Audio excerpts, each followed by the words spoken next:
As a kid, I was scared of pretty much everything. At night, I'd see faces moving in the wallpaper. I'd see branches slither like snakes, piles of clothes turned to slumped bodies, lamps looked like heads, and the front of cars grinned at me with sinister intent. I could also hear them. A creaking door would sound like a groan. The wind would scream, and floorboards would breathe heavy sighs. To me, there were ghouls, ghosts, and monsters around every corner. Needless to say, I was a nervous kid. Turns out it wasn't just an active imagination. I have a condition. It basically boils down to chronic overactive pareidolia. You know that thing where you can see faces in cars or shapes of people in trees? That's pareidolia. It is a sort of defense mechanism that humans have evolved to notice camouflaged creatures, like jaguars and snakes, and to discern the sounds of encroaching predators. But to me, it is about 16 times more noticeable than what is normal for the average person. I see things everywhere, all the time. Of course, there were treatments. By age 12, I had tried 6 different regimens over a total of 4 years, and the side effects were brutal. Some would make me irritable, while others would make me hyper-focused. One type of medication just straight up put me to sleep. By age 18, I thought I'd never get a job. I was barely dragging myself through school, and there was no way I'd make it through college. I was on a course of drugs that barely kept me together, but they gave me these awful tics. I'd drop things. I'd wake up in the middle of the night. My leg would shoot out and trip me. I was a mess. My mom had to cover the stairs and handrail in grip tape. A few years ago, I had a standing meeting with the county employment services every Thursday. I hated it. On a particularly bad day, my mom had to drive me there. The meds were kicking my ass. She dropped me off at the end of the street, and just in that short walk to the office, I almost tripped into a brick wall. I was so flustered I knocked over a trash can. But for the first time in a couple of years, I had an interview with a potential employer. I didn't think much of her. She was just some old woman in a warm coat. She introduced herself as Teresa and told me that she'd heard a lot about me. She offered me a trial and a hefty one-time payment. I didn't get a clear idea about what I was supposed to do, but she told me that secrecy was part of it. The only demand she had was that I stop taking my meds. Still feeling the trash smell on my pants, I took Teresa up on her offer. On my first day of work, I had no idea what to expect. I'd been off my meds for a week, and I had barely slept. It was hard to wrap my head around the world as I'd seen it as a kid. I'd see faces in the walls, in the shadows, in the leaves, in patterns, pretty much everywhere. I'd hear voices and screams in every braking car, in crinkling paper, in creaking floors. It was hard staying focused, and I was so jumpy I could barely move without flinching. Teresa picked me up in a gray sedan. She was wearing a headset and kept looking over at the GPS. I noticed her leg was twitching, and that she kept biting her lip. She barely looked at me that whole ride. We finally arrived at a small yard, about a 40-minute drive off the highway. There were 2 large trailers and a single-story, run-down prefab house from the 60s. One of those things with cheap wood panels and matching broken windows. There were 8 other vehicles in the yard. 4 sedans, 2 vans, a Jeep, and a bus. They'd set up warning tape, a command tent with laptops and an antenna, spotlights, and half a dozen crates covered with blue tarps. There were armed men with assault rifles, security personnel with handcuffs, and a couple of medics standing by with first aid kits and stretchers. I was swarmed as soon as I stepped out of the car. They fitted me with a headset, protective gloves, a heart monitor, and tagged me with a plastic ribbon around my left wrist. All the while, Teresa was just looking around, a bead of sweat stinging her eye. "What are we looking at?" she asked. 3? 4? "Just 1, I heard in the headset. "We got it early. You got the spot?" "On site," she responded. "Any blues?" "No blues. We're clear." Teresa finally turned to me. She faced me, put her hands on my shoulders, and talked slowly. "This seems like a lot," she said. "All I want you to do is to go inside, carefully, and tell me what you see." "Why?" I asked. "What's in there?" "I don't know," she sighed. "None of us knows, but we think you can see it." "Is it dangerous?" She shook her head. We don't know. We're trying to get to know them. There was a flurry of instructions. I had to sign a waiver. They took pictures of me from 6 different angles and took several blood samples. They took a swab from my tongue, checked my eyes, and fitted me with a pair of safety goggles.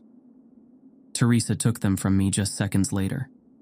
"Nothing around the eyes," she said. "You need to see clearly." They asked me to approach the door while they were running some kind of diagnostic. Weapon checks, system checks, ready checks. It felt like we were launching a rocket. I could feel my legs shaking. "I'm with you all the way," Teresa said over the headset. "You can leave at any time. Just tell me what you see. And I really mean what you see." A countdown began. At 0, the spotlights turned on, and the entire yard turned into a soundless ghost town. Everyone held their breaths. It was my turn. I stepped inside. A simple 1-story house.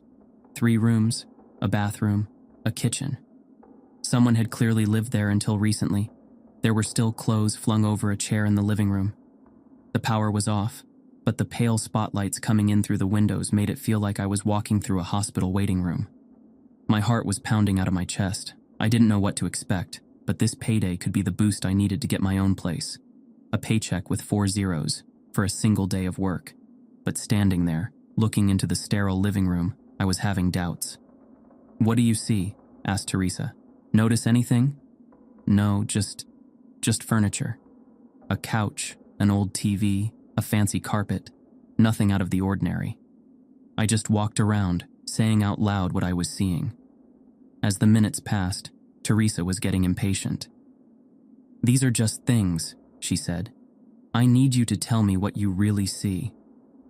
I entered the bathroom and immediately felt this awful feeling in the pit of my stomach. A noise tickled my ear. Looking in the bathroom mirror, I could see something moving behind me. In a heartbeat, I caught a glimpse of a pair of blue eyes. I turned around, screaming. Something moved." I flung myself backwards, closing the bathroom door with the tip of my fingers. I stumbled, tearing down the shower curtains and crushing a cockroach.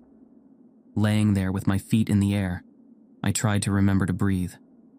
Rarely have I ever been so scared that I had to remind myself to breathe. My fingers tingled with adrenaline. "Tell me what you saw," Teresa yelled. "What's in there?" "Blue eyes. It had blue eyes." "Did you see where it went?" I didn't. To the best of my knowledge, it was still outside the door. "Look again," she continued. "Look again, then get out." She had to coax me out of the bathtub. She encouraged me, spurred me on, and reminded me that I had to leave that room one way or the other. It probably took them 15 minutes to get me out of the tub, and when they did, I could barely feel my feet. When I finally opened the bathroom door, I couldn't see anyone. The hallway was empty. I carefully stepped out, looking around. Nothing. Standing in the middle of the living room, I felt like an idiot. This was exactly what I was taking my medication for. Paranoia and sudden bouts of fear. It dawned on me that maybe I was influenced by all the people outside and their preparations. I was walking in here expecting to see something. They'd worked me up, so of course I was seeing things. But then again, there was an odd painting on the wall that I hadn't paid attention to earlier. It was the strangest thing. It was a sort of thrift store painting, showing 2 women walking across a bridge on a hot summer's day. It was sort of generic, but I'd been hyper-vigilant when I first stepped in. You know that feeling when you say a word over and over so many times that it starts sounding like a noise? That's the feeling that fell over my eyes. The picture started to blur and disappear, turning into swirling colors. And there, in that blur, I saw those blue eyes. There were small blue spots in the water, on the sides of the bridge in the painting. That's what I'd seen, and there, I'd seen a face. Something blending into my sight, disappearing. And for a second I knew for certain that I hadn't seen this painting when I first stepped inside. And now it knew that I could see it. I felt it. I slowly started to back out. "There's something in the painting," I whispered, "in the living room." "You sure?" Teresa asked. "Absolutely sure?" Absolutely. Get out." I rounded the corner and heard the floorboards creak. I could no longer see the painting, and I could sense something move. Backing out of the front door and into the cool autumn air, I could feel hands on my shoulder. Armed men pulled me back, and paramedics started to check my eyes with flashlights. They asked me all sorts of personal questions, like my name, my mother's maiden name, and the name of the president. I was told to lay down as I heard a team breach the house with stun guns, cattle prods, nets, and a crate. Laying there and feeling the pressure subside, I just cried and laughed. I didn't even notice Teresa sitting down next to me. I was given a cold drink and a pill, and I took it without question. "You did good," she said. "You're done. You're done." "What was that? What's in there?" "Something only a special mind can see." That was my first time working with Teresa. Over the coming years, I would be called in about once or twice a month, and the pay I got from those few days were enough to get me out of my parents' house. Teresa would check in with me weekly, and I had to submit to regular checkups. But more often than not, I was completely off the leash. I started to learn a bit more about the company I was working for and what they were doing. I started getting payments from Hatchet Biotechnica, a subsidiary of Hatchet Pharmaceuticals. My official title was contractor, a title that was repeated like a name. Teresa started going into greater details on what to look for and how to act, but that first mission was a sort of test to prove myself. I had no idea what I was actually proving, but it felt like my tendency to discern patterns and seeing dangers helped me along.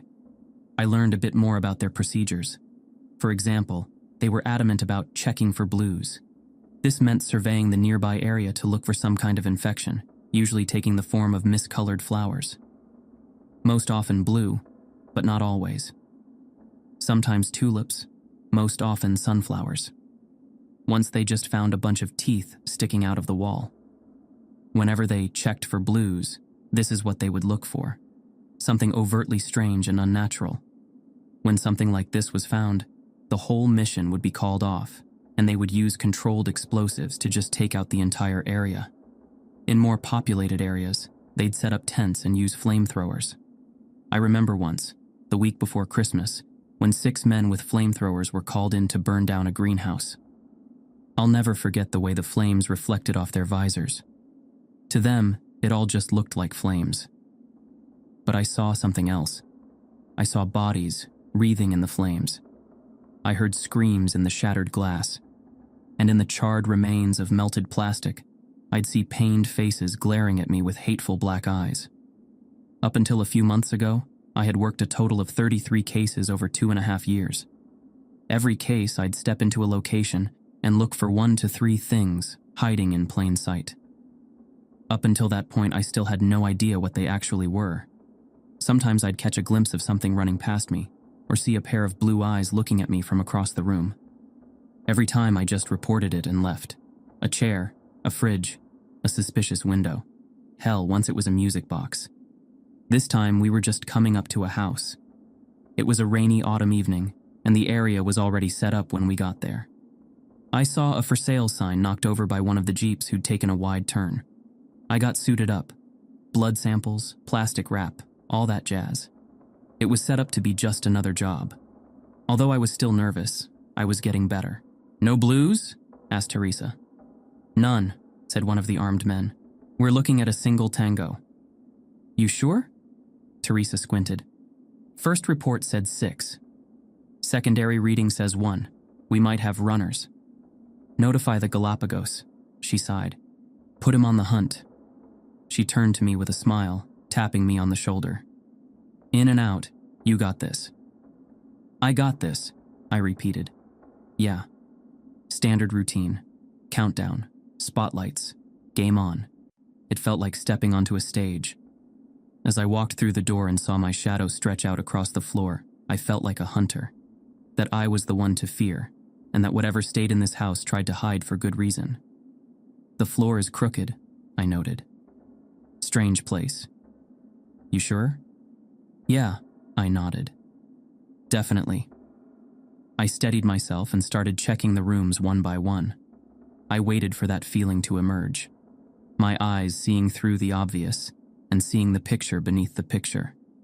The blue eyes emerging from nothing and the patterns of shadowy figures growing clearer. Just relaxing and expecting that feeling to wash over me was enough to put me at ease. But I could still feel a primal part of me tickling my nerves, expecting me to panic. But nothing happened. I checked the kitchen, the living room, the bedroom. There was nothing.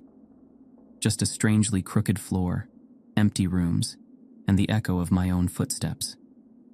An empty guest bedroom with a single window. Through it, I imagined scowling faces in the trees outside. 20 minutes passed, and I got nothing. I reported to Teresa, and she assured me we were still getting readings from inside the house. Something was still in there with me, but I hadn't seen anything. I went through cycles of denial, fear, and anger, over and over. What was I missing? Finally, I just sat down in the middle of the living room floor.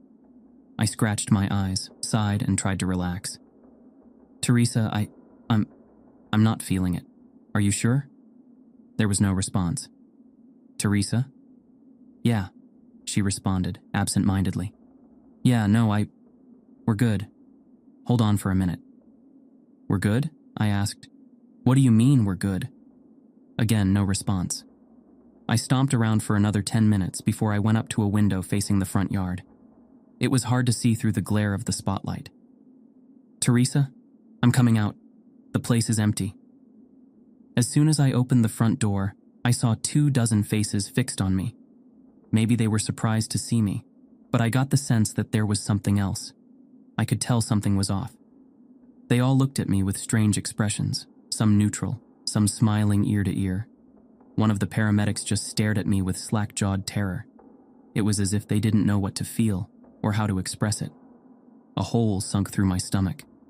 I got that hollow feeling as my eyes glazed over, like I was staring at something false, something hiding a pattern. This was the sense I'd been looking for inside, and now I was feeling it. In the far back, I saw Teresa. She stepped out from behind a jeep, smiling ear to ear. Behind the shape of her face, her eyes emerged, glowing with a cold blue. One by one, their eyes flared up in a blue glow. And there, in a moment, my paranoid sight registered human-like shapes in the grass around them. Headless, mauled bodies. Imposters. Lookalikes. Mimics. Nightmare beings, having tricked us into a trap. One by one, smiles started creeping across their faces. Rows of impossibly sharp teeth hiding long tongues. Their fingers growing longer, their necks elongating. They were losing their disguises and facing me, head on, unafraid. Nothing was said out loud, not a word. But to me, it was as if the wind itself was screaming for me to run. I slammed the door behind me and ran. Faces were coming out of the walls, door handles turning into hands, grasping at my clothes, my distorted face reflecting in windows and mirrors with jawless grins. I couldn't blink. Every heartbeat, a new horror forced my eyes open. There were more doors than I remembered. There were more windows than there should be. The kitchen suddenly had a skylight, and there were 4 fridges. Countless paintings had appeared in the master bedroom, depicting cruel and blood-drenched horrors. They were already here, trying to surround me, and my mind was racing to remember what was real and what wasn't. Rushing to the back of the guest bedroom, I remembered there being only 1 window. Now there were 2. I had to roll the dice. Take a guess. Do something. As I grabbed the window frame, I imagined teeth slamming into my hands, tongues licking across my palms, wide smiles sating their hunger. But this time, it was just my imagination. I burst through the window and took off running into the woods. Through the night, I just kept going. My chest hurt from holding the screams in. Without my medication, everything in the dark looked like something reaching for me, trying to eat me, trying to grab me. Creaking branches sounded like laughter, and howling winds were screams. I must have run for hours when my foot got caught between 2 rocks. As I tumbled to the ground, twisting my ankle, I saw them descend on me. I felt their fingers scratching me. I writhed on the ground, screaming for them to just let me go, to just please, please let me go. But after a few seconds, I realized I had just scratched myself on the underbrush. There was no one there. I was safe. I broke down crying, trying to ignore the twisted face reflecting off the full moon above. Eventually, I made my way home. There were no messages waiting for me. All my work numbers had been taken offline. All ways to contact them were just gone, and there was no info on the firm that hired me. Hatchet Biotechnica exists only on paper. There's no location, no contact info, and no names attached. It's all a front. I haven't heard from Teresa since. I think that whoever I've been working for have just assumed I'm dead. That's why I decided to share this anonymously. Those who know who I am can reach out to me. And for those who don't, I just have a word of warning. Be observant. Trust your intuition. It might save your life.